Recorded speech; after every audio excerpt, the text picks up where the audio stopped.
Deneen, can you take roll call, please? Supervisor Flaherty, Here. Councilwoman Cataldi, Present. Councilman Cahill, Councilman Cahill, He's a-coming. Councilwoman Nguyen, Here. Councilwoman Wright. Here. Attorney for the town, Taylor. Here. Okay, our first item up tonight is a proclamation. These are one of the more fun things to do. And Patty, is this something that you are involved in? Yes, I have been involved in it. Okay, and do you know who is here tonight, if anybody, from the I Webster? see Missy and Okay. her husband. And Missy, you're going to have to help fill me in on who else is here. So if you want to take to the podium and let us know. And And actually, you know what? You know what I would really like? Patty, I'm afraid you. Patty, I know. Jennifer, and Ginny, would you take care of this? I think it's only appropriate for what this proclamation is about. I almost want to send you up there too, Deneen. My name is Missy Rosenberry, and I am the first vice president of the Women's Club of Webster. And with me tonight is Diana Holzwasser, who is our president. Welcome to both of you. Thank you for being here. And I have the honor of reading the proclamation for outstanding service presented to the Women's Club of Webster. Whereas 2025, marks the 60th anniversary of the Women's Club of Webster, which was officially organized on June 15, 1965. And whereas the idea to form the club originated from 5 women, Beverly Ashcroft, Ruth Jacques, Betty Pickard, Marjorie Spear, and Nancy Thomas. These women wanted to promote the cultural, civic, educational, and social aims of the community. And whereas their motto, friendship through service, has been well defined in the town of Webster and beyond. And whereas the Women's Club of Webster supports our community through service projects, including providing cookies and support for Red Cross blood drives and sponsoring collections for group projects and charities such as Webster Hope. And whereas over the past 60 years, the club has raised money to support programs in the Webster community, including the Webster Public Library, the Webster Museum, Webster Community Chest, Hope House, Challenger Miracle Field, and several other agencies in Webster, and the City of Rochester. And whereas the Women's Club of Webster continues to host monthly luncheons and regular social activities, including an annual card party and fashion show. Now, therefore, be it resolved on behalf of the Webster Town Board and the entire Webster community, we extend our sincerest congratulations to the Women's Club of Webster on its 60th anniversary. Congratulations.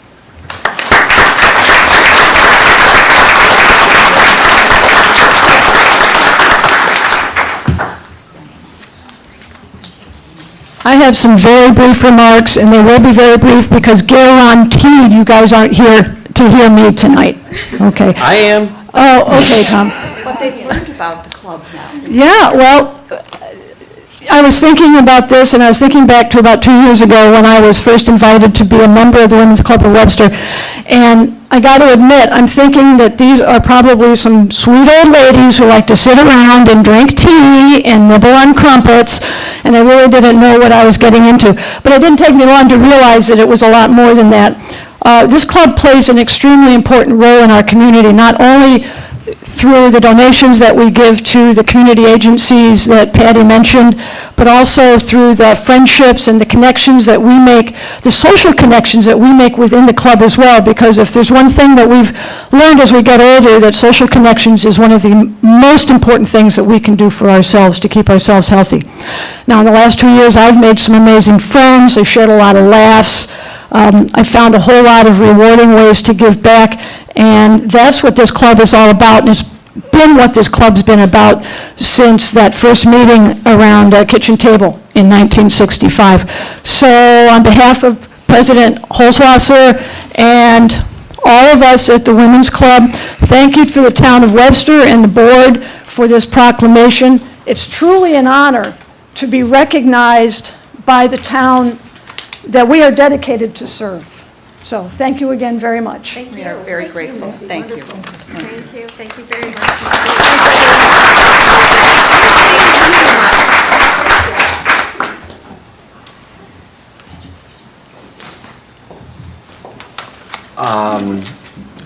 So, for people that have come to these board meetings before, and if you have the agendas out there in the audience,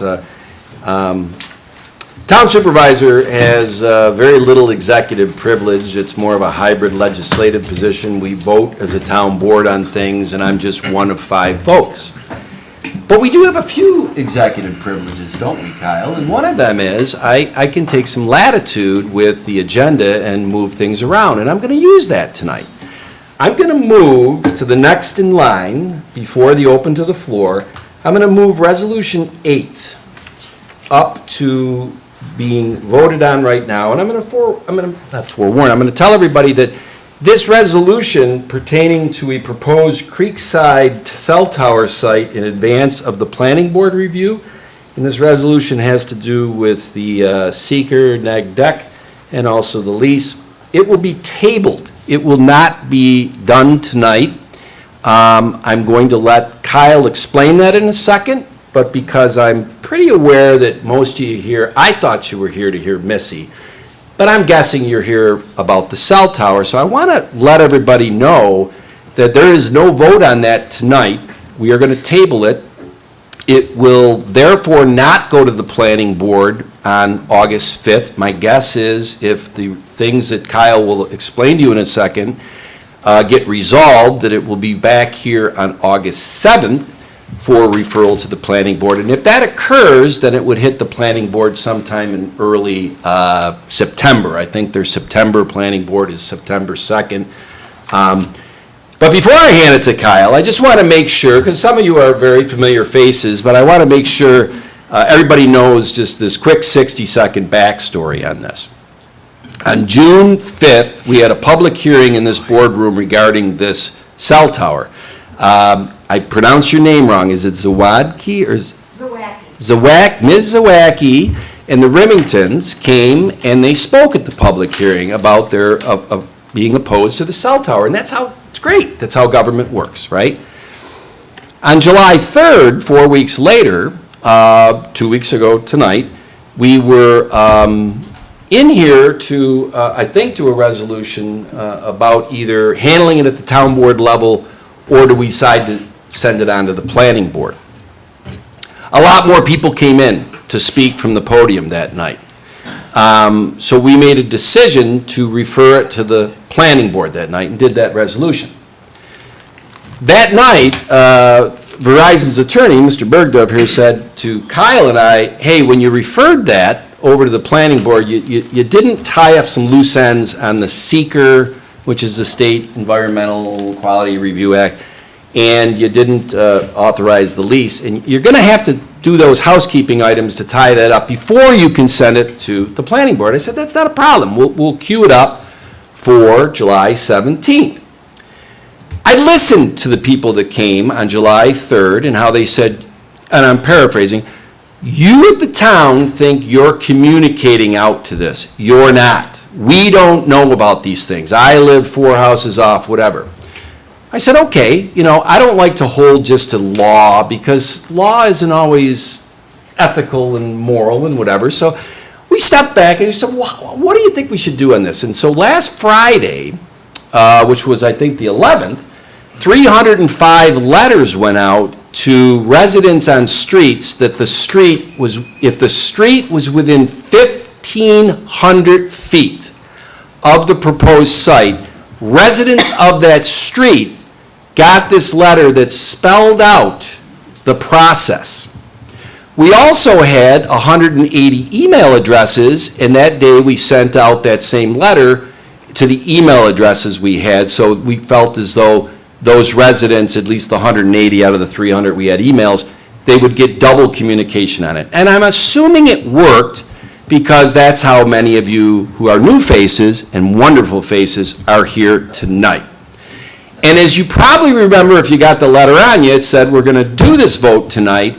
move it to the planning board will be the 5th. Well, guess what? It's not a perfect world. We find out in this fluid aspect that some things that now I'm going to hand the baton to Kyle of why we're tabling it tonight. You're up, Kyle. Thank you, Supervisor. So as you already explained, this was on the agenda tonight for the town board to review the lease agreement and conduct a seeker review. Because it's a lease for real property, prior to referral to the planning board, the town board will engage in. Oh, I could, You gotta talk like right onto the speaker. normally it picks up from quite some. Okay. Yes. I feel like I'm way on top over here. There we go. Bonnie's up. There we go. So the town board, as part of the process in reviewing this lease agreement, will conduct a thorough environmental review under seeker. The applicant has provided the Part 1 environmental assessment form. In reviewing the documents, the town has requested some additional information, which is forthcoming from the applicant, which will assist this board in completing that review. So for that reason, my recommendation is to table this to allow the applicant to provide that information. At the next meeting, or presumably the next meeting, the town board will be able to complete their review and then refer this to the planning board, and the planning board will also conduct their own review, and at that point, review the application itself, assuming the town board does make that recommendation. Right. Now, does the town board members have any questions about that? Mood lighting, Donna, wonderful. Would anybody like a cocktail Not while we're right now. considering this? Candles, please. Okay. Jennifer, any questions on this? No questions, thank you. Patty, No questions, thank you. Jenny, No question. John? No, I am fine, thank you. I make a motion to table the resolution to refer the where am I here? The pertaining to the proposed Creekside Cell Tower site in advance of the planning board review. Second. Supervisor Flaherty. Aye. Councilman Cahill. Aye. Councilwoman Cataldi. Aye. Councilwoman Wynn. Aye. Councilwoman Wright. Aye. Okay, now we will move on in the sequence that was on the agenda, that if people have the copies of it, which is my favorite part of the board meetings, the open to the public, where each speaker will be allowed up to 5 minutes to say pretty much anything they want, as long as it's not super R-rated where I have to censor you and cancel you. I do want to just give a couple of ground rules to this part of the board meeting. Number one, and people who are frequent flyers here, like the Remingtons and Mrs. Wacky, it's 5 minutes. The worst part of my job as supervisor, by far, the last 5.5 years, is when I gotta say, you're at 4 minutes and 50 seconds. Because I can say it soft, I can say it with a smile, I can be mean. There's no way that that doesn't come across as ticking somebody off. Please don't put me in that position. I will say this, Ms. Zawacki and the Remingtons, I was shocked at how efficient they were back on June 5th. Each one of them was almost exactly 3 minutes and 10 seconds on the podium. It was phenomenal. Now, on July 3rd, 4 weeks later, I was put in that position where I had to be the buzzkill saying, you're at 5 minutes, you're at 5.5 minutes, and people kept on going. Please don't put me in that position. Be respectful to the fact that there are several people that signed in for this tonight, okay? Second rule, and a little bit quicker. 5 minutes. You get up there, you can say anything, which people sometimes say they take the opportunity to ask questions. I want the town board to answer this question, and sometimes they rattle off 5 questions, 10 questions, 15 questions. We are not here when you're done at that 5 minutes to answer those questions. Offline, we will get for you those answers if we can hook you up with the correct department head or person in town governance that can. But we do not do that tonight, point of sale. And last but not least, is the only people that speak are at the podium. So you'll speak at the podium, and potentially somebody will get up there with a counter position to what you have. And if you in the crowd, we have chaos if all of you say, oh, that's not true, that's not true. Please don't do that. Have the respect of who is up at the podium to give their speaking, just like they will have the respect for you at that podium, because it's very possible that 10 of you will have the same position, and you might, when the person's done, clap. Okay. But when somebody gets up there and has a counter position to you, it is not acceptable to sit here and catcall from the audience. Those are my rules, or they're not really my rules. Those are just the common sense rules of conduct so we don't become animals. With that being said, our first speaker tonight is Kevin Lockhart.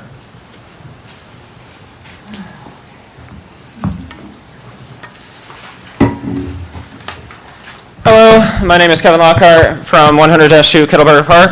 I came here today to support the people who came out to give their opinion on the Creekside Cell Tower and ask you all to reconsider appointing the steering board committee. That is number 11 on the agenda tonight. I made a big fuss over the last couple of weeks about getting this resolution put onto the town board, but I'm here today because after I was able to, in the town, were able to negotiate a point where this decision was taken off of the town supervisor and put onto the town board as it should have been. The issue still remains that the appointment process and the selection process occurred in a meeting with the village mayor, between the village mayor and between the town supervisor privately, and along with, they sent it over to the New York State, Melissa Keller, for review on the project to approve the step. And the result is that the selection process was not open to the public. People did not know about it. They weren't allowed to participate or even have an opportunity to participate. Of the people who, the 14 or 15 or so people who were allowed to apply to the steering committee, which is a very, very important advisory board that the town of Webster is deliberating about forming tonight. But actually, it's questionable whether they legally can, because the town supervisor appointed, handpicked every single person on the committee for the comprehensive plan steering committee. And Jen is a town board member who sits on the committee. So how are they both going to vote for yes to pass this? They have to recuse themselves because the supervisor had a direct hand in selecting the committee. He's directly involved in the process because it was not a closed process. It was not deliberated by the planning board, for instance. It was done privately. We're 7 months down the line from the Comprehensive Plan Committee first kickoff meeting back in around January. I think it was January 20th. And there's been about 2 meetings so far.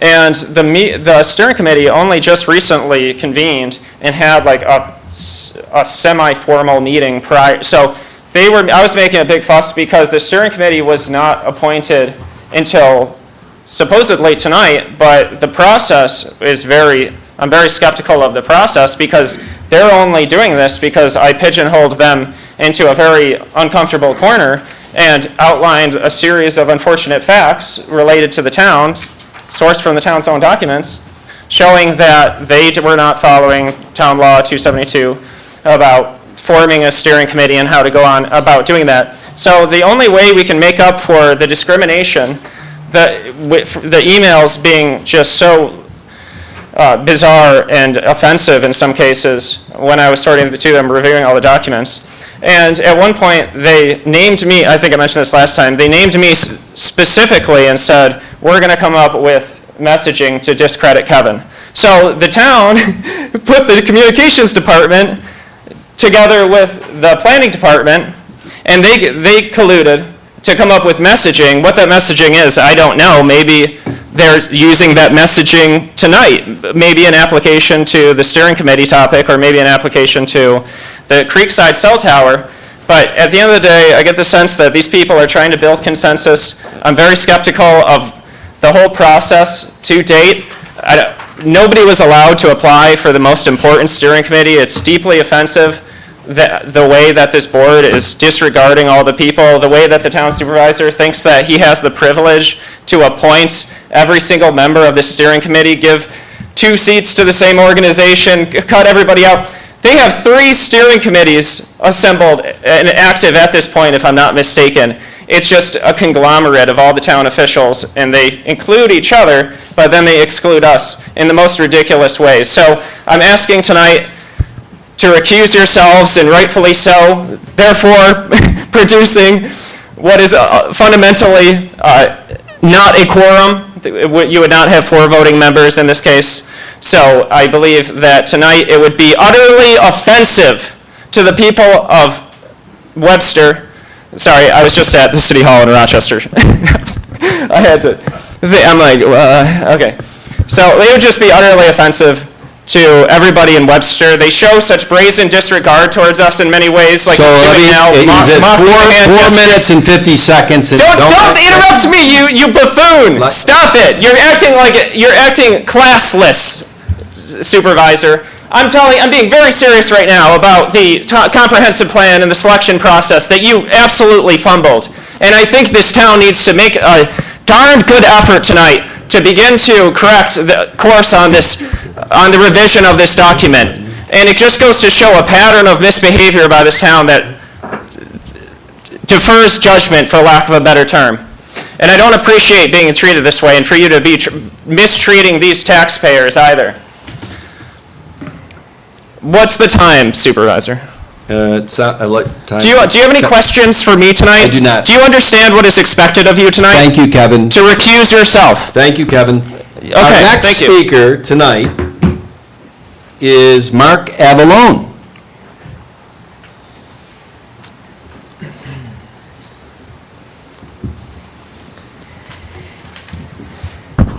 My name is Mark Avallone. I live at Gravel Road. I'm a service-connected disabled veteran. I was the first 100 over at Gulf War, and me and Tom had an appointment to speak, and he failed.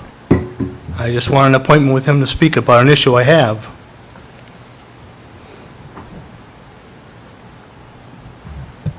Can I get that? Mark, I said I was going to answer questions, and I'm going to be honest with you, for your privacy, both HIPAA and legally, I am not going to talk about this right now. So is that all you have? I just want an appointment with you. Okay. And is that it? Yes. Okay. Thank you. So you're failing to appoint me. Okay. You know why? No, I don't. Yes, you do. Yes, you do, and we'll talk about it offline, okay? And if, like I said, for your HIPAA and your legal rights, I'm not going to get into details of the Webster Police Department and what is going on. Thank you, Mark. I appreciate you coming tonight. Okay, our next speaker is Brian Bixler.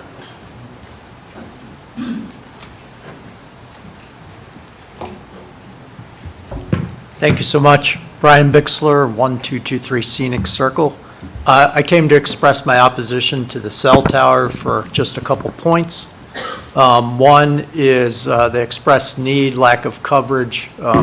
Myself and my neighbors have not experienced that in that area, so I challenge that.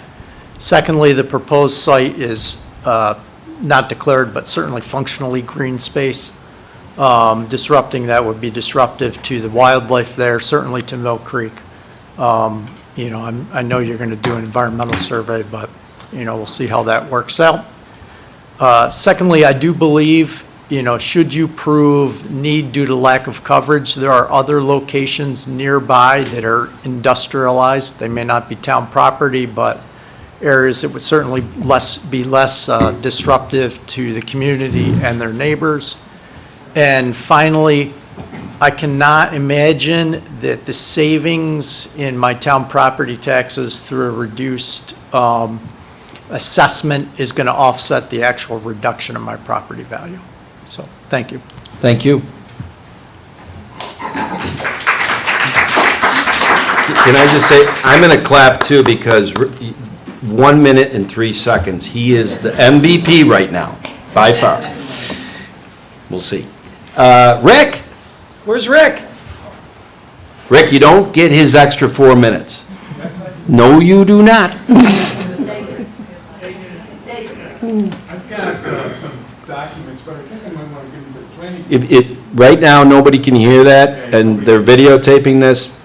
Anybody watching at home live, or they have no idea. Okay, my what name just is Rick happened. Starace. There he goes. And I live at 1491 Providence Drive. I've been a resident of the town of Webster for 20 years. So like they say, you know, time flies when you're having fun. So I'm here to urge you to deny this application for the proposal of the 135-foot cell tower. First of all, it's the wrong location. You know, it's in a residential area. It's near homes where children play, where people go out and enjoy the area. And a cell tower that height is going to hurt the character of the neighborhood, all right? 135-foot structure will dramatically alter the landscape. Okay, you're going to see this from everywhere, all right? In addition to that, studies have shown that home values decrease on the average of 20% when they're close to a cell tower, okay?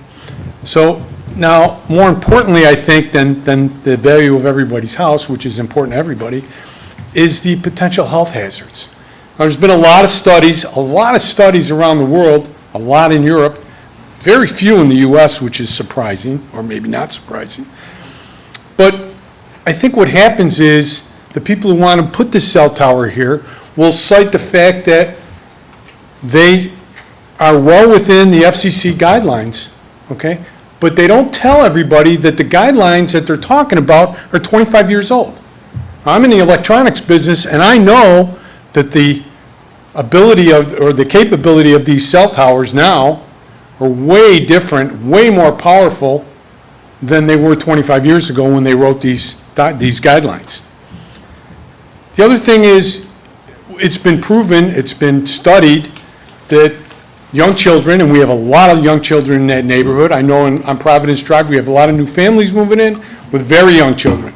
Young children have, their systems have not fully developed. Their immune systems have not fully developed. Some of them, you know, younger, very, very young children have thinner skulls yet. They haven't fully developed. So that radiation over time is going to build up, all right? And against somebody that doesn't have a fully developed immune system, it's going to hurt them. And nobody in this room will be around when those kids are affected, including the people who want to put the cell tower in, all right? The World Health Organization in 2011 declared radiation from cell towers to potentially be a class 2B carcinogen. And a carcinogen is something that causes cancer, according to that organization. So do we really want to put this cell tower next to houses, next to homes, next to families? All right? This doesn't make a lot of sense. The other impact, and somebody else said it, is the impact on wildlife. You know, birds, animals, this thing's right above the creek. So what's going on? We're gonna throw radiation on the creek. We're gonna throw radiation into the air, all right? It's gonna pose a lot of problems for birds, the bats that are everywhere, which eat the insects, right?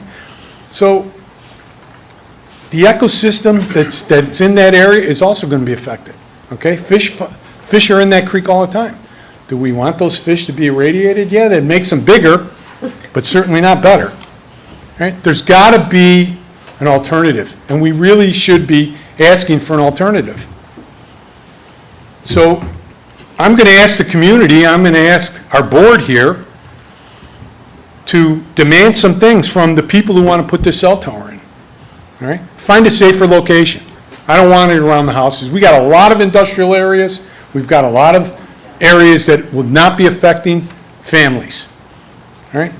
Demand the environmental evaluation, but pick a third party that has nothing to do with the people that are going to benefit from putting in a cell tower. All all right? You got to get a third party that's totally independent, all right? I'm going to ask this board, prioritize the taxpayers and the citizens of Webster, okay? Prioritize our future, our grandchildren, our children, their children's future, all right? I don't want another Love Canal here. And I know it's not that bad yet, but that's what they said about Love Canal. All right, so I have a bunch of documents that I'd like to give to the board or the planning board, you tell me which one, all right? And again, I'm going to urge you to look for a I'm better just making solution. friends. He's at 4:55 right now. And I'm done, so thank you for your time. All right, and you know what, Josh, can you take those and we can get them to the town board? Right now, we don't need to get into the planning board because it hasn't been referred to the planning I board. gave you 6 copies. Thanks, Rick.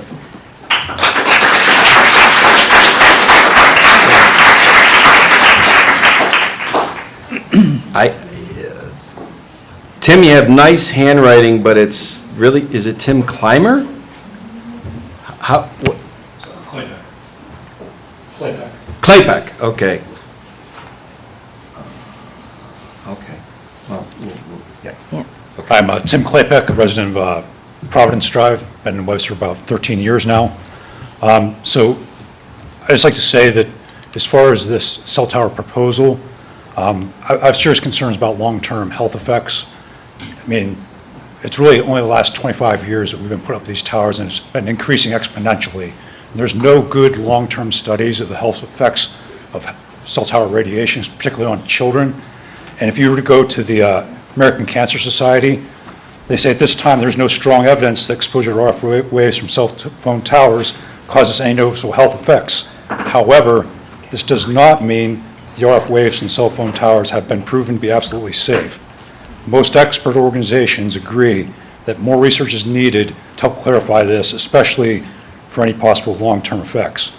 So, like Rick brought up earlier, we have children that are in their developmental stages, and nobody in the scientific community can say what the effects of cell tower radiation will be when they're hitting their 30s or 40s or 50s later on in life. So, you know, we have mostly older people in this room. It's not going to affect us. We don't know how to affect these children, right? If you walk out on Wildflower tonight, there's many young children riding their bikes, playing ball, doing those type of typical childhood summertime activities. I think the board owes it to the next generation to look out for their welfare. Another thing I would like to say is that there's, I think, many other alternative sites within the town of Webster that are commercial or industrial zoned that make a much better opportunity for a cell tower location than a residential community, especially over the Mill Creek.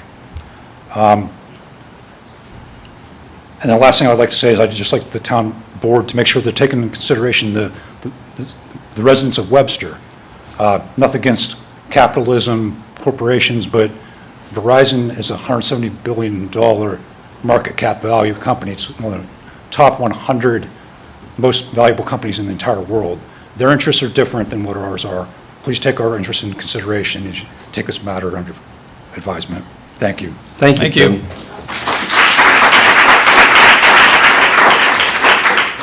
Lori Barr is next.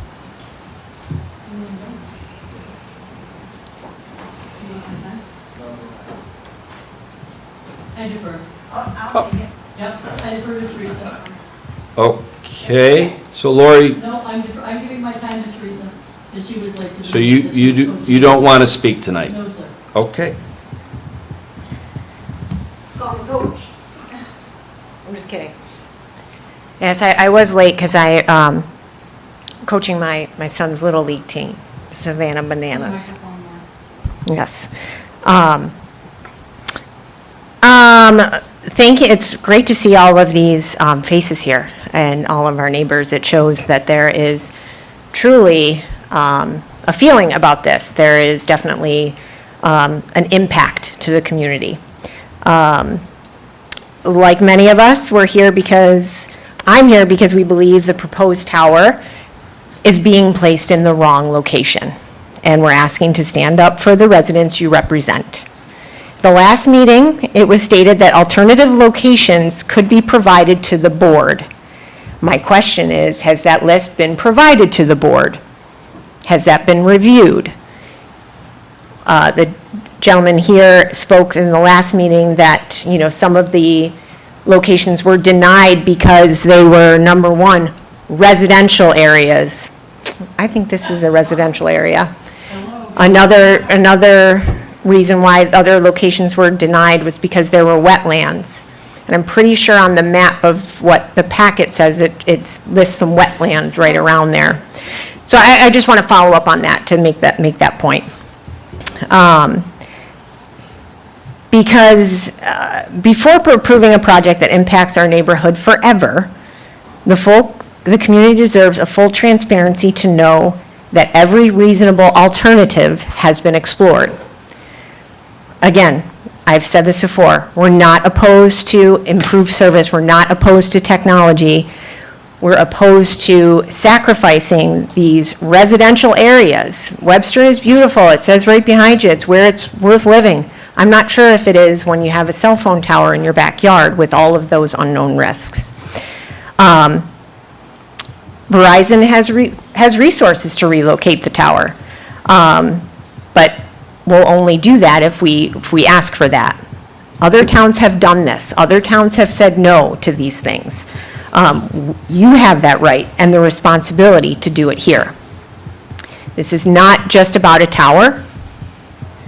It's about protecting property values, preserving the character of our neighborhood, and standing up for the people who live here. Not large corporations, as we know that Verizon is not small. We're simply asking you to do what is right for the people. The board, you have a choice, okay? You can approve something from a little piece of land, get a little cash. You can do that. Will it benefit each of us? I don't have any problem with my cell phone service, and no one in the neighborhood does. So that's kind of weird. But anyways, again, you have a choice. You have something that can benefit Verizon, or you can advocate for a solution that respects our community and our residents, these residents. And we hope you choose to protect and respect your residents. Thank you. Thanks, Teresa. Thank you.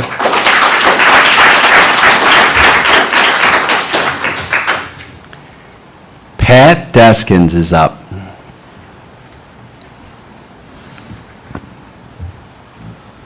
Can everyone hear me? Yes. My problem is, I don't have a hearing problem, but many friends have said there's problems hearing online. So here I am.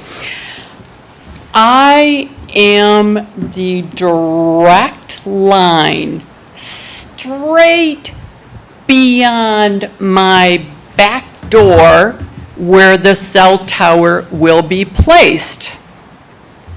I have not had anyone from Verizon to come say, here's what you will see, here's what will be taken out from this wonderful natural setting that does impact the natural area that has been reduced by the tremendous, although I do understand monies,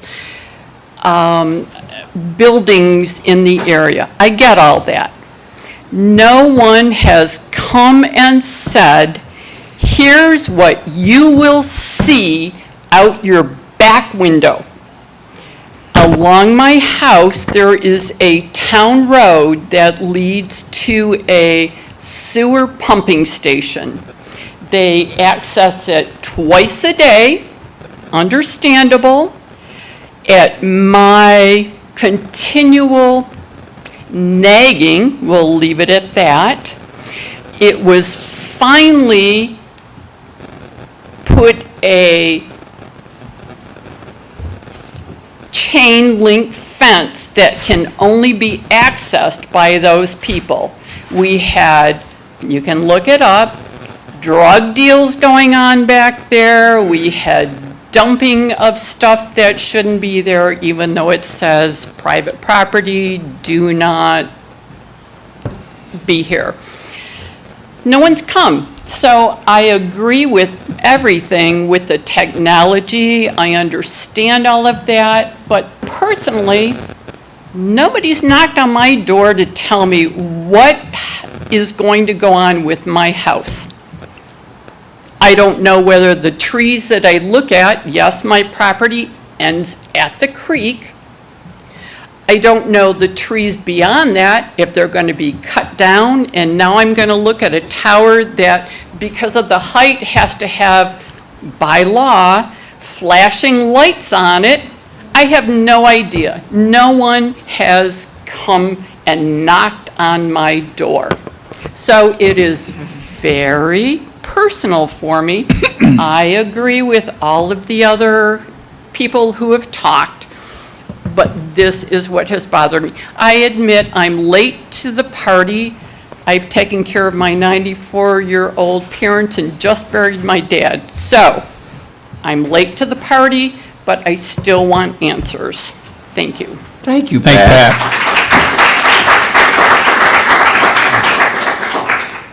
Oh, boy. I am very concerned I'm not going to make out well with this name. Is it Miriam Jenke? Miriam Yankee, you did. Not too bad.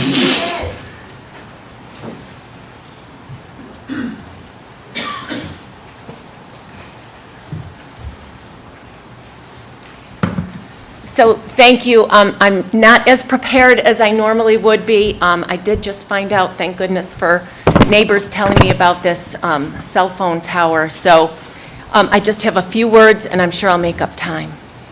What is your Where do you- address? what's your before you address, start? ma'am? Sorry, sure. So, I live at 456 Time Drive. And Miriam, can I just say, a couple people from Time reached out to me this week, not Time Magazine, Time Drive, Yeah, and said, why didn't we get the letter? And I said, yeah, and I said this earlier, we sent it out to any street that was in 1,500 feet. Yeah. Time is beyond that, Yeah. so we didn't send it out to Time, but okay. Well, Sorry about that. I But have I'm glad good- you found I have out. good neighbors that are Glad you always found out. sharing, so perfect. So, I am a recent cancer survivor. And as a result, I'm pretty concerned about the proposed installation of the tower. I've had radiation, and it is lasting effects. And so, I hear about this, and, I'm getting upset, and I apologize. But I don't ever want to go through that again. And, I had cancer in 2017, and I still have those effects from radiation. So it is deeply concerning to me. I would imagine it would be deeply concerning to everyone, children. So while I understand the need for better connectivity, I also believe that we need to prioritize the health and well-being of our community. The long-term effects of constant exposure to electromagnetic radiation are still being studied. And again, given my medical history, I feel especially vulnerable to any potential risks. I would like to urge you, please, to reconsider placing this tower so close to homes and families. Our neighborhood really deserves safer alternative. I appreciate your time. Thank you. thank you very much.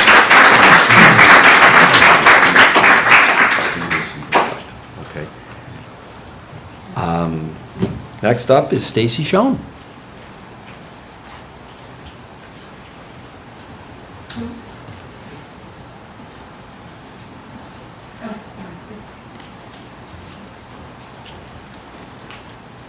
Hi, so I live at 1257 Wildflower Drive. I was here on July 3rd.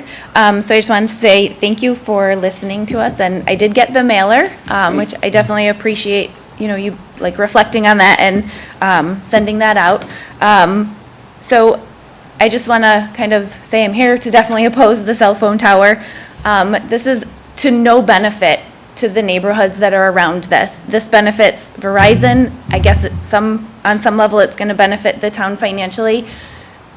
But when we elect people to represent us, we are electing you to have our back and to hopefully stand up for us. Because our houses are there. We have no say in this at this point. If you give permission to plunk a cell phone tower in our neighborhood, we're not choosing to move there. If you plunk a cell phone tower in a field, I can choose to purchase a house and build a house there or not. But my house is there. I wouldn't have chosen a house there if I knew there was a cell phone tower there. I would have picked somewhere different. I don't have a choice. My house is already built. Please don't do this to us. There are so many people here because of the mailer and because of the town saying, all right, we do need to let more people know. There's enough people here saying, please don't do this to us. We don't have a choice. It's all of us against a big corporation, and we're hoping that you have our back and decide not to do this for the sake of whatever the lease said, $20,000 annually. Like, please have our back in this and support all of us in these neighborhoods who don't have a choice if you choose for us. Thanks. Thank you, Stacy.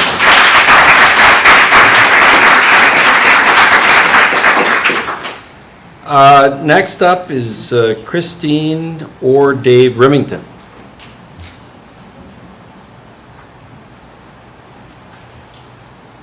We'll let our spot go to someone else, if someone else would prefer to go. Okay, then I'm gonna, did anybody come in later that didn't sign in that would like to speak? Sir, jump right up there. And can you give your name and address? James Annis, 1222 Imperial Drive. I don't like the location that you guys picked. I would say no to all of it.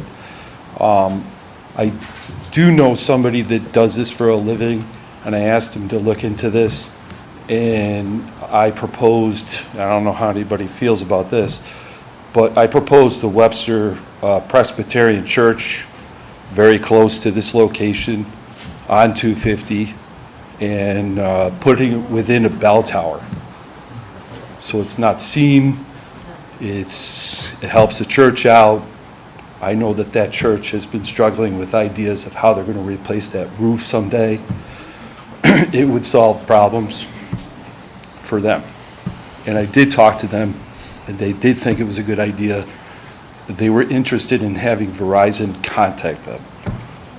I did call the Verizon's attorney, and I left a message with all that information.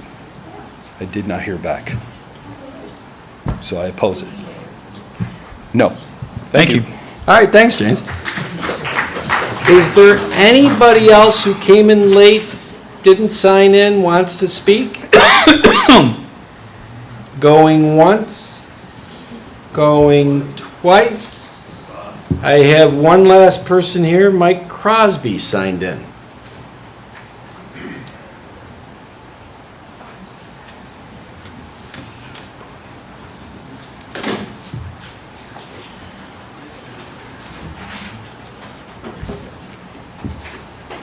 Mike Crosby, Verizon Wireless, a radio frequency engineer.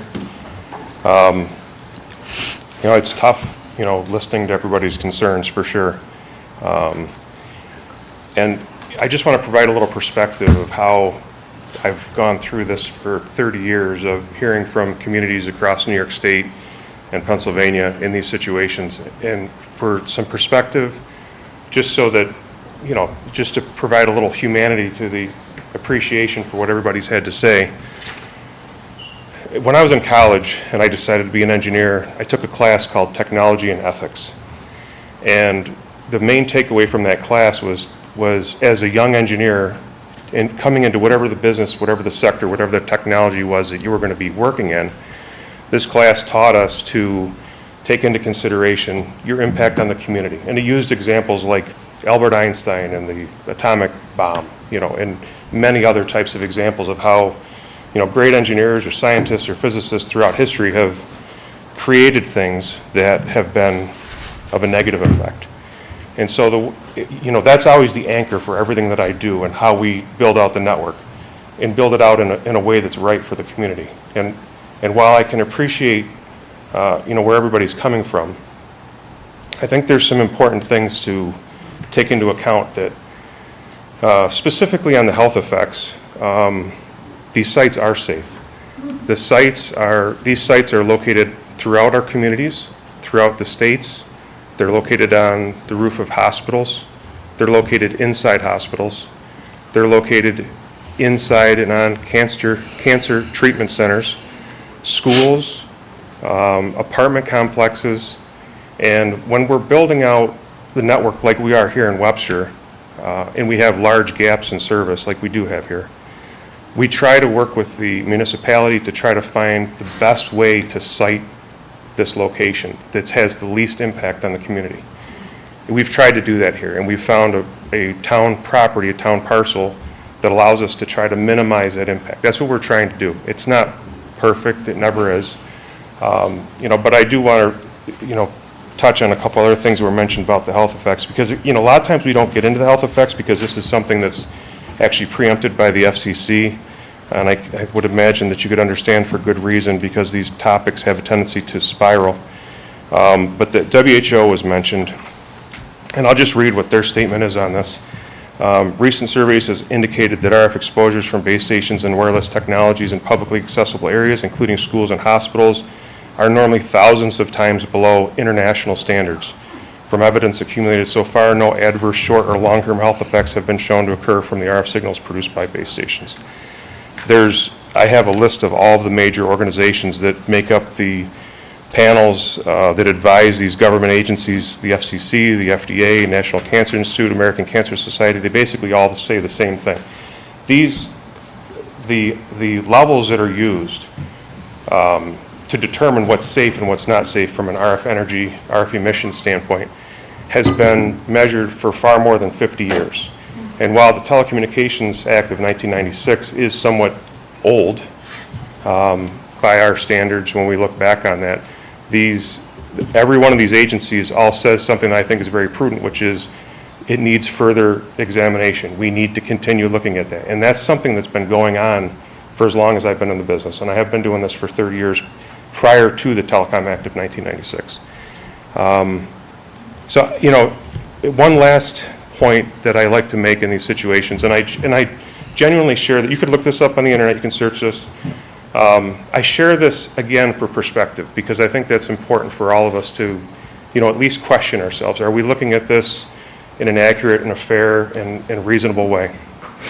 And how RF energy works, how the cell sites work with the mobile phones, is very important to this concept. The cell sites that we use for cellular communication are generally very low power. This is not like AM, FM, or digital TV broadcasts, but oftentimes it's thought of similar to that, and it's not like that at all. The mobile phones that we all, or most of us, carry on I have mine in my pocket right now. The mobile phones are the highest level RF exposure that any of us will be exposed to, as far as comparing with the cell site, the base station, which is what we're proposing here on Creekside. And versus Mike, you're at 4:55, so if you can Okay. just finish up that point. Yep, the last part of this is, and I'll wrap this up, thank you, is that when we don't have a site in an area and we have a coverage problem, the mobile phones have to ramp up their power, and that increases that RF energy level that we're all being exposed to. When the cell site is, and this is a public utility, and when it is located strategically and centrally to the area that the users need the service, which is what we're proposing here, it allows the mobile phones to power down, which reduces the RF energy exposure levels that each of us are being exposed to. So I hope that concept is something that you can explore. Search that online. It is common sense in the RF world.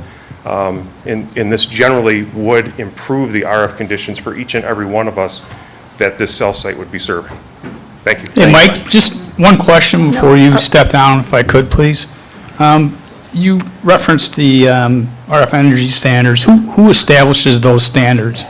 So that's established by, I can get you a more complete answer on that for the next meeting, but that's established by a combination of a number of different agencies. It's in this document that I have here. I'll pull that out and provide a more detailed answer on that. But it's a combination of many different institutes and agencies that advise these boards. I wish I could find it quickly here. I'm not sure if I can find that.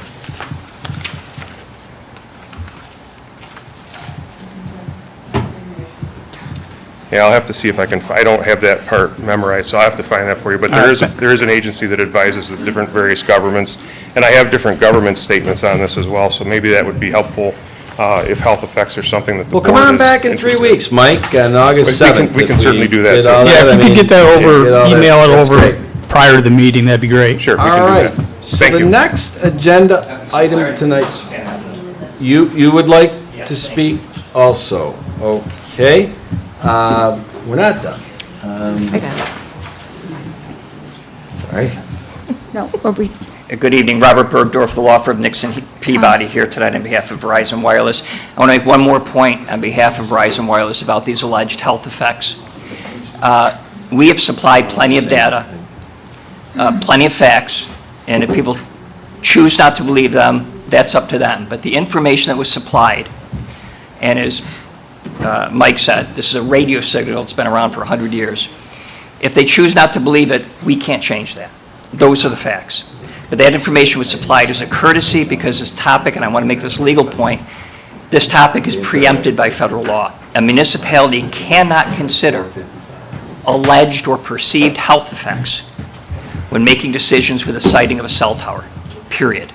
So while we have engaged on this topic and we've supplied information, we are done with this topic. We are done with this topic with the planning board and the zoning board. We will not address it again. We've supplied materials, and even in the zoning process, we will not address it again. And if the town turns it down because of health effects, it would be reversed by a federal court. It's that simple. That's what the federal preemption is. Well, my only response to you, Now, Mike, sir. Other points that I've got here. Okay. We are done with that. We are All done right, with that okay. topic. Hold on, everybody, how quickly we all forget. Remember my rules? One person speaking. Remember I said you're going to have 10 people say the same thing, you'll get a counterpoint, and human nature is you'll start yelling from the crowd. It happened. It happened from the board, too. You can continue on, and then Councilman Cahill, if you would like to ask him at the end of his 5 minutes or 3 minutes, then you can do that. Yes, I will. Proceed, I will wait. Robert. My apologies for interrupting, sir. No, that's all right. The other topic I want to hit briefly is alternate locations. As I said last time, we don't care where we are, as long as it works from a technical standpoint without unreasonable cost, unreasonable delay. That's the law. We have supplied a search area. We've heard it from a bunch of people here saying, you need to go someplace else, but nobody else. And that search area has been supplied. In fact, I provided a courtesy copy to the neighbors. Nobody's come to us with a site that they think is better within the search area, except for one gentleman, and about the Webster Presbyterian Church, I don't know if he's still here.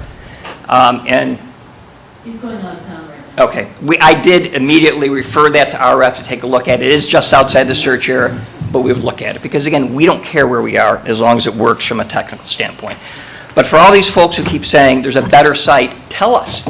We'll investigate it. You've got the search area, you've got the information, we've supplied it to the town. As a courtesy, we've supplied it to the neighbors, which I assume has been disseminated. And that's where we are. So aesthetics, one person said that Verizon has not said, quote, this is what you will see. We've supplied photosims to the town.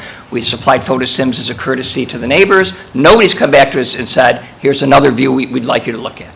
So we keep supplying this information, and we're accused of not providing the information, and yet it's still there.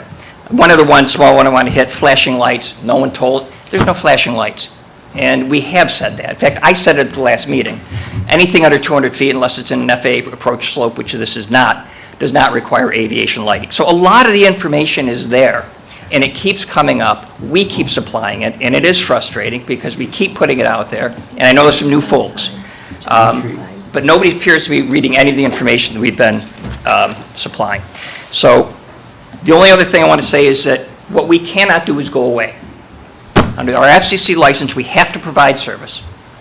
Under federal and state law, it allows us to do it as a public utility in a site that works, which basically means within the search area, regardless of what community sentiment is, and regardless of what even some code provisions say. We have to be allowed a site that works, and we are willing to work with the town as we do across the state, across the country, to find the best site. And we spent 3 years with the town at its encouragement and its invitation to look at this site, 3 years. So that's why we're a little frustrated, because we are happy to look at other sites, but nobody's telling us where they think a better site is. I'd be happy to answer any questions now. So what other sites did you look at? I know at our last meeting, attorney that was here at the time had asked what other sites did you look at, and I don't believe you provided those sites, but you said you would email them to us? No, I didn't say I would email them to you. There's a search area, and in that search area, essentially, it's not perfect, but essentially everything in that search area is likely to work, and essentially everything outside of it will not. Now, sometimes with topography and so forth, it's not perfect, and sometimes something just outside of it will work. It's not a perfectly bright line, but that's the bullseye. So we have to be roughly in that area. And we mentioned that there were a lot of residential areas that got scrubbed, because we don't typically go on a residential lot. Right. There are wetlands, so we can't go directly in the wetlands.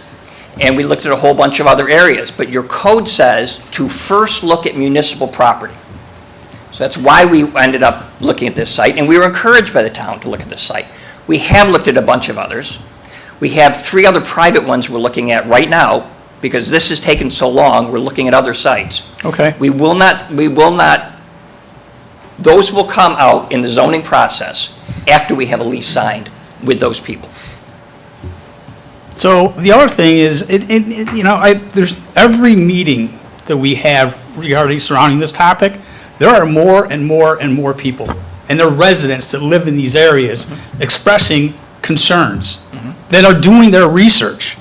And you get up there, and I don't mean to admonish you, sir, I really don't. I respect all the work that you are doing, Verizon's doing, but when you get up there and say, I'm done talking about health effects, you come off as condescending and dismissive. And I wish you would not do that, because what they're saying comes from their heart, and they're doing a lot of research. And you will see more and more of these people, our constituents, our residents, coming forward, doing their research and presenting their research. And as far as, reference to the WHO has zero credibility after what they just went through with COVID and the lies that they told and have been proven wrong. So I don't know anything about that. I don't know anything about the COVID, but the reason, We're done. We're done. condescending We're done. part. Can you know what? We'll have time on August 7th to get the whole gang back together. That's not me. That's federal law saying. We're done. That's fine. We're done. We are done. Geez, you'd think after 5.5 years I'd know how to run a meeting a little bit better, Deneen, wouldn't you?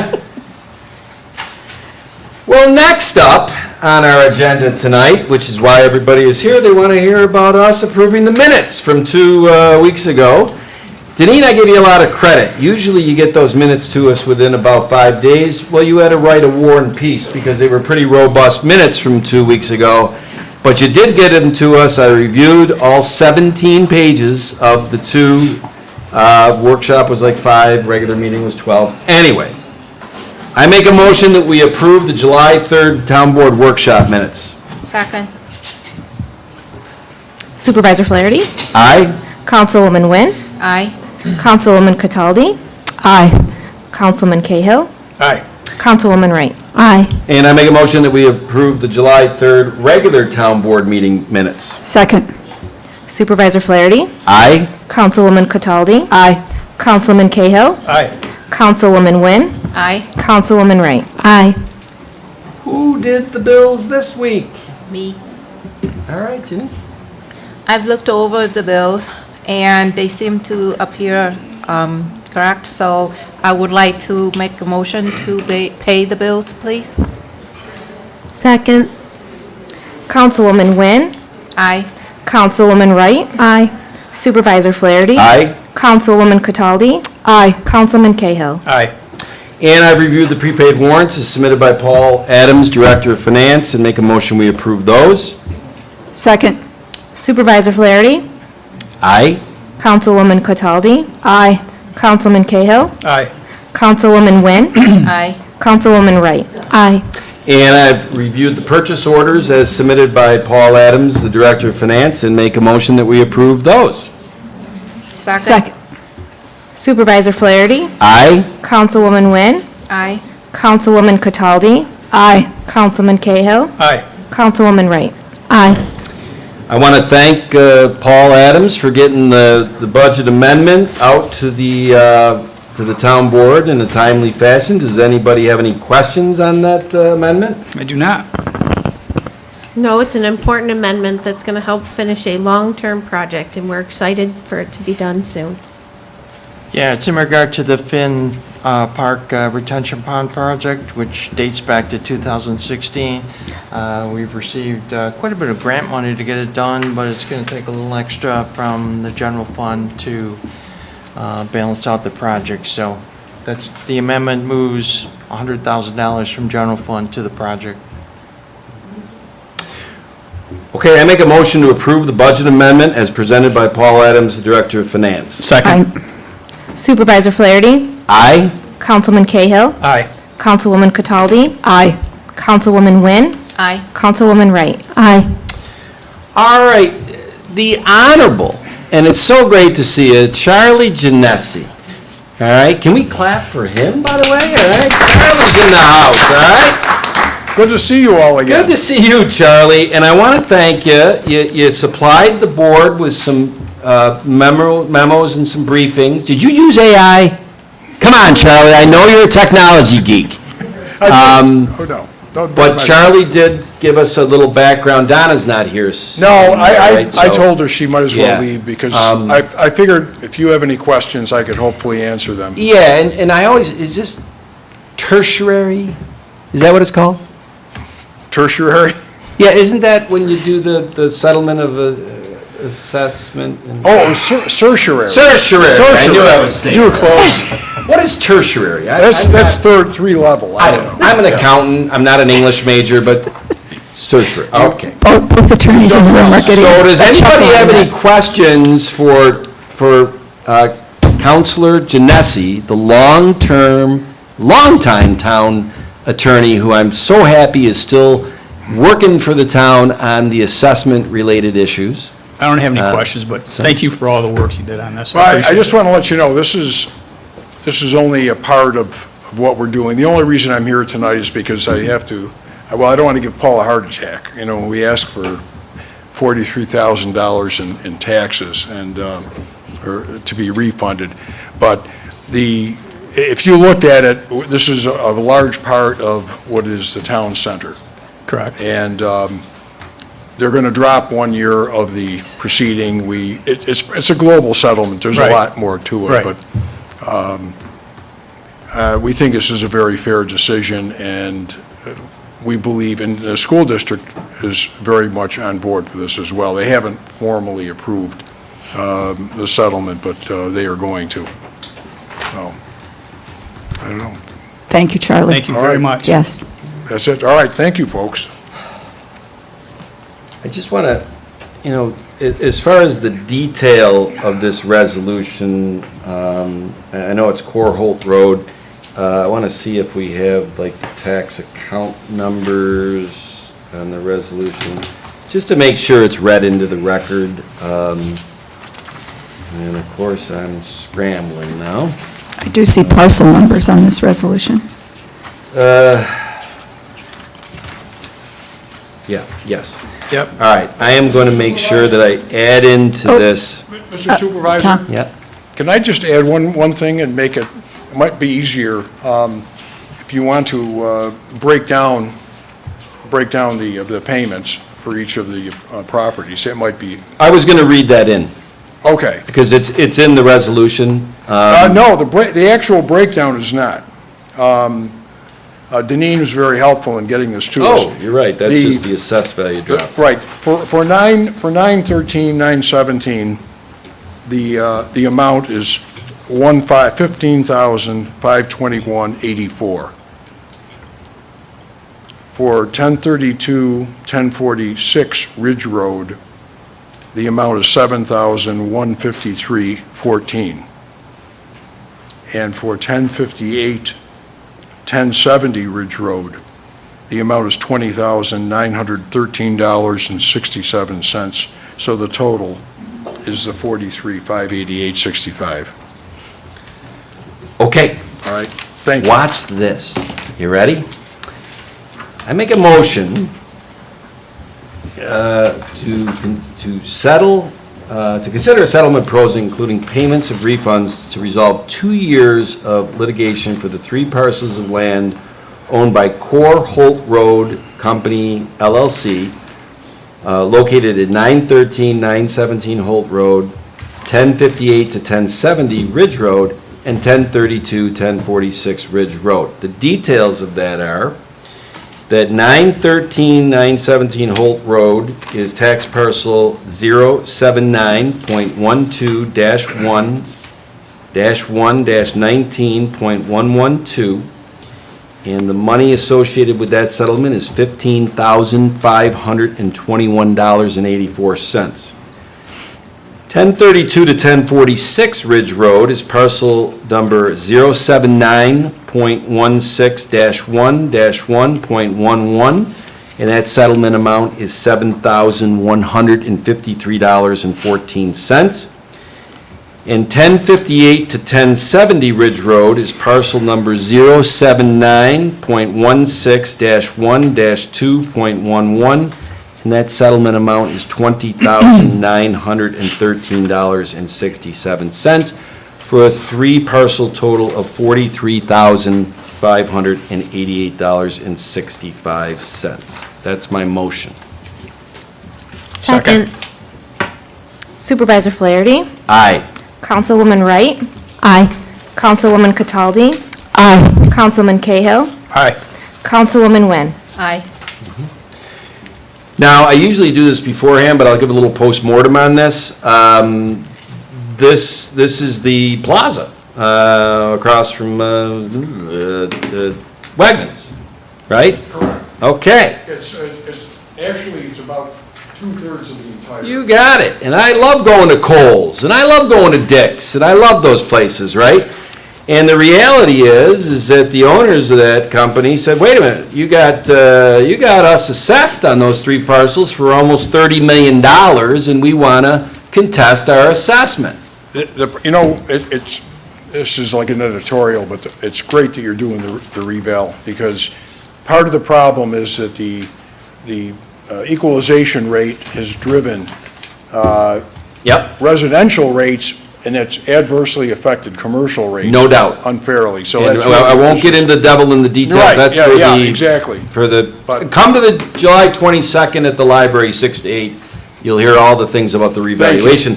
Thank you, Board. But at the end of the day, as they came to grieve their assessment, and then their attorneys and Charlie, and we went through this, and it really, if anybody's been in a lawsuit, nothing personal, guys, the attorneys win in lawsuits, not so much the defendants and the plaintiffs, a lot of times. So settling this and having the town refund already paid taxes of $43,000 to this property owner, based on the briefing memo you gave, makes a lot of sense.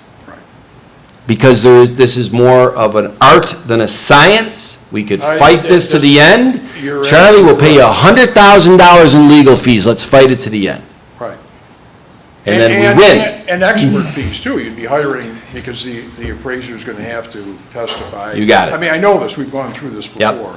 So. And as Paul can tell you, really what they do is they withhold the money, correct? It isn't so much that we're paying it, just they're Correct. withholding it. Yep. It's more like a debit, really. than a- So for the people that are still in the room, that's the postmortem of what the heck just happened. Yeah. And that is it. And in your home, you can go and grieve your assessment every year, and, I don't know if you'd ever get a refund like that, because No, usually this grievance is probably the is going biggest one forward. we've ever done, or I've ever Yeah. negotiated. But I feel good about it. I mean, I Yeah. think it's for the town's best I do interest, too. so. Based on your wonderful briefing that I know wasn't AI generated. Thanks. You can send me a copy, right? Yeah, thanks, Charlie. Good seeing you. Thank you. Thank you. Okay, and I feel terrible, had I thought about this, I probably should have moved your resolution up. I mean, if you have young kids at home or whatever, I mean, now it's 5 to 9, we could have gotten this out of the way.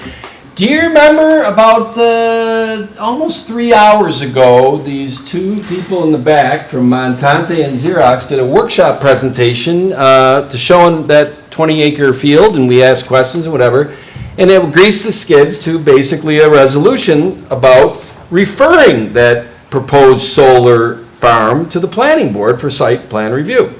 Before I do that resolution motion, does anybody have any questions on it? I do not. No questions? Okay. I make a motion to refer the proposed Xerox solar farm to the planning board for site plan review pursuant to Town Code Section 350-22D. Second. Supervisor Flaherty? Aye. Councilwoman Wright? Aye. Councilwoman Cataldi? Aye. Councilman Cahill? Aye. Councilwoman Wynn? Aye. Okay, our next resolution up tonight is the town board's decision, really on whether we pursue building a dog kennel, a dog holding area here on the town hall campus or at another town-owned site. We've been talking that possibly the highway garage. This option was in a workshop presented by Keith Mortimer, our town engineer, and also by Barbara Hollins, our animal control officer, 2 weeks ago. It was in the minutes that we just approved. It was a pretty robust conversation. It was a 38-minute workshop presentation with questions, answers, whatever. And it really came down, and we explained at that time, a lot of where we got to this point, I'll say in society, or at least in Monroe County, where towns are now trying to figure out what to do with their, the dogs that the animal control officer picks up. Because previous to 2022, we had basically that outsourced to Pittsford Animal Hospital, and we all lived happily ever after. Pittsford Animal Hospital said, we're giving you 3 months' notice, we're out of that business. And that move made not just the town of Webster scramble for what to do with these, what is about 24 dogs a year to a month, but every other town in Monroe County. And all the town supervisors went to the county executive and said, we're really got a problem here. And some towns are like, it's not a problem, we get 1 dog a year. Other towns are like, Irondequoit, I think it's 80 or 100 dogs a year, so it was really going to be tough on them. We were pitching the county to take it over instead of having 19 towns try to have 19 animal control officers, because people like Barb Hollins don't grow on trees. And so to have 19 of them is very tough. We thought, could we get this at the county level and then quadrant it off, blah, blah, blah, blah. It didn't go anyplace. So then the town said, well, what are we going to do? And so Barbara drove a process of going to ags and markets, agriculture and markets, and we applied for a grant back, in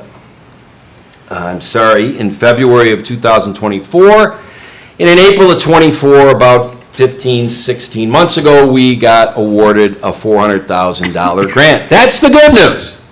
Then we went and looked at, I'm not making this up for the people that are hearing this first, we went to look at designing and getting cost estimates on and this is not a misquote, 1,000 square foot facility. You know how big your house is, right? A 1,000 square foot dog house, basically. $1 million. And so the board said, whoa, wait a minute. $400,000 grant, that's nice, but net of that grant, the town taxpayers are going to have to pay $600,000 for this facility, where historically, over the last 3.5 years, we average about 2 dogs a month. So that got us kind of looking at different designs, and this was all presented 2 weeks ago. But we also, and Councilman Cahill somewhat drove this a couple months ago, saying, well, let's look at a Plan B. And actually, I say he did, and Keith Mortimer, our town engineer, who's facility management. And so they started looking at that IMA. Now that's something, an outsourcing it to another town. Considering going to an Irondequoit or a Penfield or an abutting town and saying, hey, if you got a kennel and facilities, could we maybe send our 2 dogs a month over there and cut a deal with you? And this was something that Barb Hollins had gone out 2 years ago and looked at, and at that point, it didn't look like from her research that it had any legs, and that led us to going for our own kennel in the grant, and I won't be redundant. But the town board, as was said here a lot tonight by the residents who were here, like, hey, we're hired or elected to take care of the town and watch out for the town's citizens. And I've said this many times from this podium. I would argue that the most important job of the town board, it's not a state legislator or county legislator or a state assemblyman or a congressperson. Those are different jobs, but our job is to be the steward of your taxpayer money. So when we looked at that and said, wow, $600,000 for a 1,000 square foot doghouse, is that justifiable? And in a lot of ways, that's a subjective question, right? That's a subjective question for people that love animals and this and that. They would say, absolutely, you should spend $6 million. Other people have come back to us and said, are you crazy to even think about doing that? So it's been a very tough situation over the last 15 months as we've discerned this. But tonight is the night where the board has gone back and forth and this and that. And I will say that, I can make this motion, or does somebody else want to make it? I have no problems making it. Looks like Go right ahead. you guys are not sick in hearing my voice? A Okay. little bit, but. Okay, well, I make a motion for town governance, including Keith Mortimer as the facility manager and Barb Hollins as the animal control officer, and any chosen team members of theirs to pursue with other municipalities an intermunicipal agreement option for housing our stray dogs. I'll second that. Supervisor Flaherty? Aye. Councilman Cahill? Aye. Councilwoman Cataldi? Aye. Councilwoman Nguyen? Aye, and I would like to say something here, because everybody here in Webster know that, we all love dogs. And as I went, door to door, I saw the kindness toward their pets and the care for them. And I think with Councilman Cahill, is heading for the IMA for the best solution, is to save a lot of money for the taxpayer, since we only have 2 less dogs a week, a month actually, for shelter. And I have a suggestion. I think that, we have been doing business with Penfield Ambulance since Webster, with Webster, and they do such a great job. Then, this is a great way for us to look into other towns to participate and to save the town's money. And also, too, I know that there is the local government efficiency grant that administrated by the New York Department of State. Local government, each town can get up to $200,000 per project. If Webster or Penfield or Irondequoit, whoever, could join together, and each town could have $200,000 for each town. So, and these applications could go through the CFA portal, and I'm hope that, we should look into that. Thank you. Councilwoman Wright? Aye. Is that everybody? Yeah. Okay, I thought, sure. Postmortem on that, I will get together with Dennis Kohlmeyer, who is the chief of police, the police department oversees animal control. I will also get together with Barb Hollins as the animal control officer, who has a very close relationship with Ags and Markets.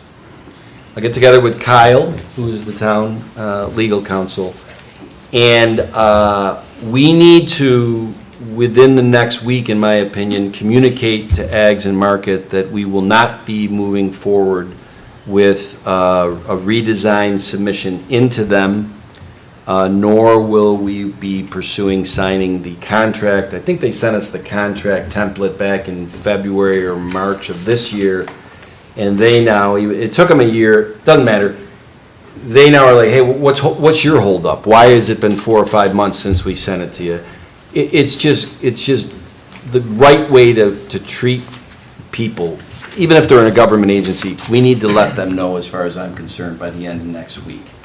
But the way which we will let them know, I think that needs to be discussed and measured and all of that stuff, so.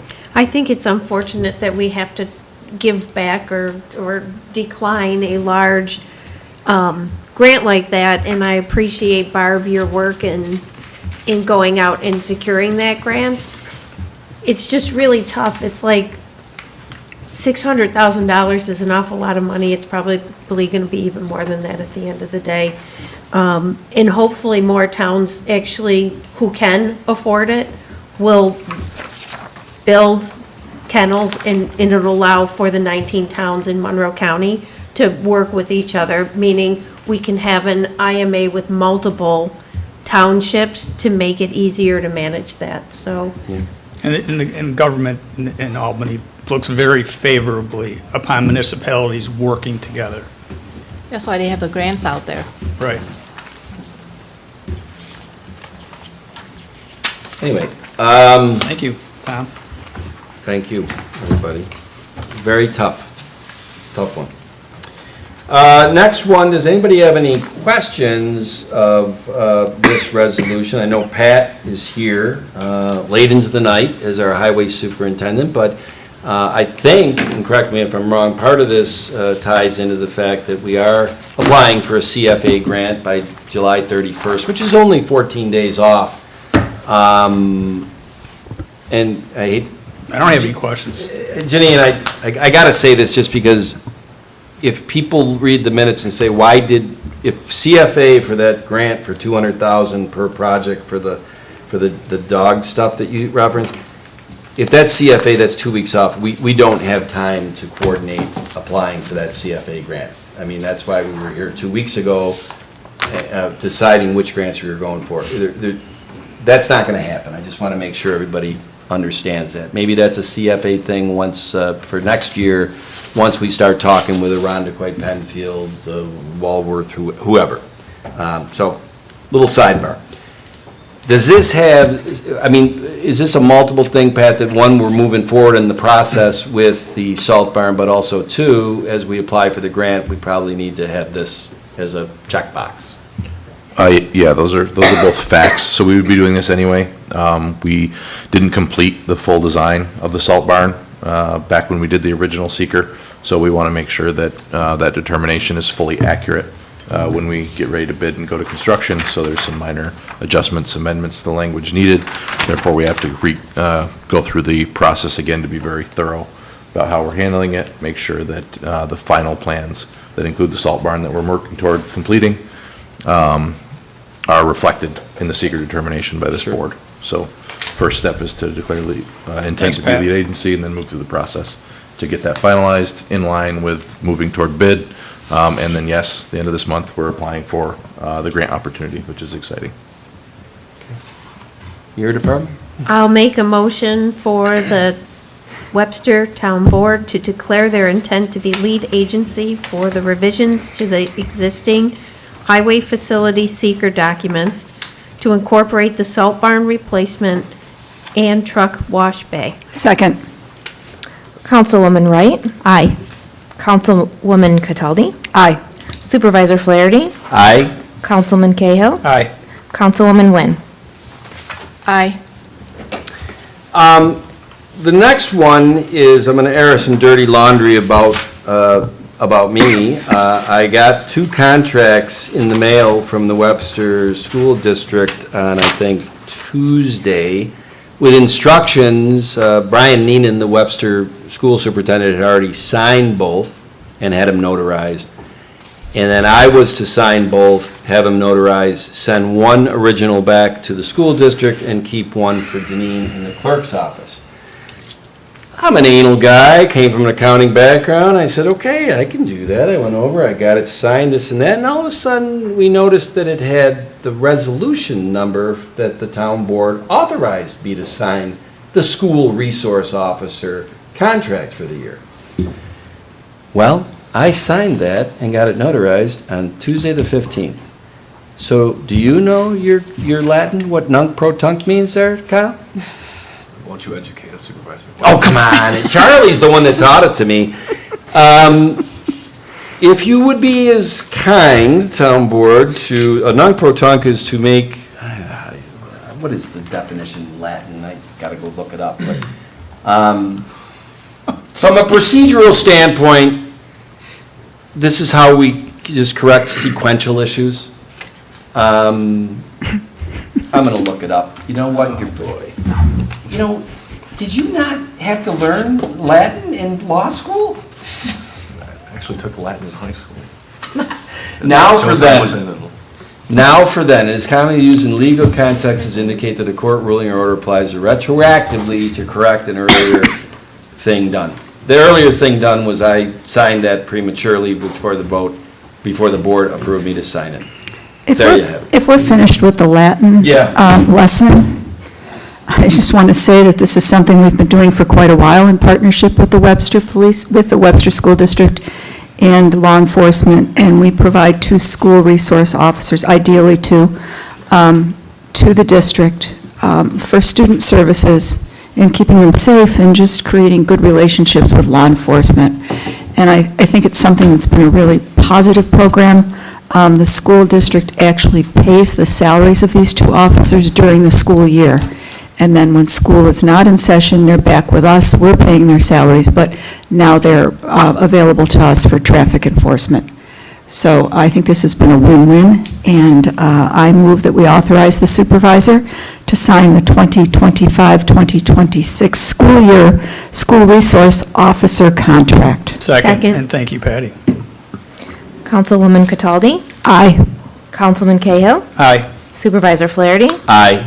Councilwoman Wynn? Aye. Councilwoman Wright? Aye. Deneen, that means you're gonna mail it out tomorrow, aren't you? That's correct. Thank you. And you'll keep one for yourself. That's right. Okay, Kyle, I'm going to defer to you on, first of all, Councilwoman Wright had asked earlier this week, hey, when we go to do the approval of the comprehensive plan steering committee, should I recuse myself since I'm on that committee? It's an interesting question. And then, and I won't want to, I hate to, I did not handpick these people. That is not how this happened. So I don't see any scenario where I have to recuse myself. But I'll ask you. Tom, stop. Kevin, okay, please don't. Okay. Kevin, this is not appropriate. Please don't. All right. Kevin? You know what? Can we, Kevin, I'm gonna just say it one time. If you don't stop talking, if you don't stop talking, I am going to have, and I know that you've had this done before. Just stop talking to me. Do you want us to have somebody come to remove you? Antagonistic. I don't appreciate it. Just Okay. stop talking to me, please. That I can do. Okay, so your legal opinion on this? I think it'd be appropriate for Councilwoman Wright to recuse herself from the vote since she is on the committee. Supervisor, I see no reason that you would need to recuse yourself. You're not on the committee. The the town board here is approving the formation of this committee pursuant to Town Law 272A, nunc pro tunc, since we just learned that phrase. So they are also approving the board as it is presented here, so. Yeah, the steering committee. And interestingly enough, it's funny, and Josh, you could attest to this, one of the lessons I've learned about this 2008 comprehensive plan update is, good news, we got a $100,000 grant from New York State for this update, which is very helpful to paying probably close to half of what this is going to cost over the 2 years that it goes on. So that's good. But it's the golden rule. They have the gold and they make the rules. And their $100,000 grant delayed us from launching for almost 2 years because they had to bless every single thing that we did. And over those 2 years, basically all of '23 and all of '24, we just became like, the state's got to bless everything. And back in January, when we were going through a process with a collaborative process to figure out the steering committee and how it should be configured, and it was like, get somebody from the school district, get somebody from planning, get somebody from zoning. And so we really tried to follow that, and we consulted with the Department of State in a lot of communications, and they basically guided us as we configured that committee, the steering committee. And then you had a late January, early February orientation for the committee members. And then in June 12th, you had the first really committee meeting where at least Collier's, our consultant, and the planning staff of Josh presented to date how much public engagement we had gotten, but really the steering committee didn't do anything there of any substantive decision-making or anything. And somewhere between then and and now, I don't even know if I would call this nunc-pro-tunc, but you know what? It's fine. I mean, because the steering committee's next meeting, which is probably in August, maybe September, probably they will start doing substantive things. So this is probably a proper move to just, put a ribbon around this, that the state is happy with the steering committee as configured, and one could make an argument that based on town law, whatever, that the town board should do a resolution approving this steering committee as configured. So that's what we're doing tonight. Is that your motion? My motion is to approve the comprehensive plan steering committee as currently configured. Second. Supervisor Flaherty? Aye? Councilwoman Cataldi? Aye. Councilman Cahill? Aye. Councilwoman Wynn? Aye. Councilwoman Wright? I will recuse myself for the former explanation. I'm on the committee. Great. And then Jennifer, if you can finish us off. I will make a motion to approve the following items for auction from the Highway Department. There is a list on the agenda of 6 items, and I approve them for auction. Second. 3 seconds. Councilwoman Wright? Aye. That's a new one. Councilman Cahill?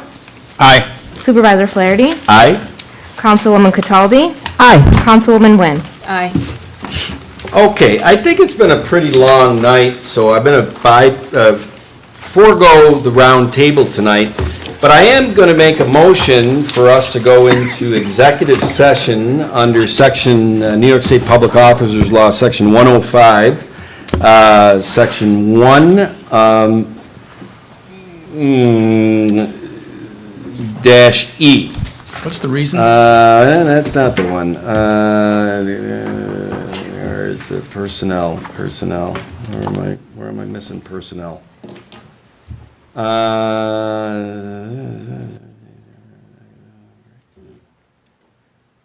Come on, why am I missing from matters in public safety? It just goes.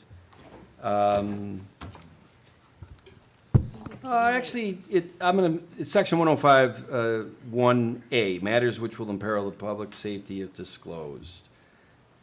Where's the personnel? I like the personnel better. It's more commensurate with this. Oh, here it is. F.